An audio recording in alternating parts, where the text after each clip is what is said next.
Designers say it neutralizes the effects of 1,000 cars every day. Although pollution levels have declined, Mexico City is still grappling with being a megalopolis and the intrinsic problems it brings. There are some 4.5 million cars registered here, and that number grows by about 200,000 every year. The genesis of the design began some 10,000 kilometers away, in Berlin. We were witnessing the rise of smart materials and their applicability in architecture. And what we saw was a city full of built structures that were essentially dormant. Using a material called titanium dioxide, they developed a pigment that coats the tiles, or so-called modules.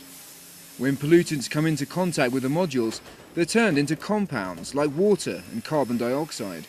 The design is inspired by natural shapes. It's kind of similar in appearance to corals. There is a need in the photocatalytic reaction for a maximum surface area, and the natural forms of corals, for example, is very good at doing that. Mexico was the first country to commission the project as part of a $20 billion investment into health infrastructure.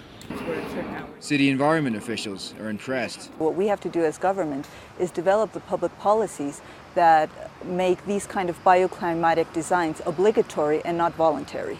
For now, critics may ask what difference one building can make in a city of 23 million people. We won't reduce significantly the levels of pollution for the entire city, but we do it significantly for a localized area where very high levels of pollution meet urban populations, so we're directly protecting people. And this, say the architects, is a model that can be applied to any city around the world.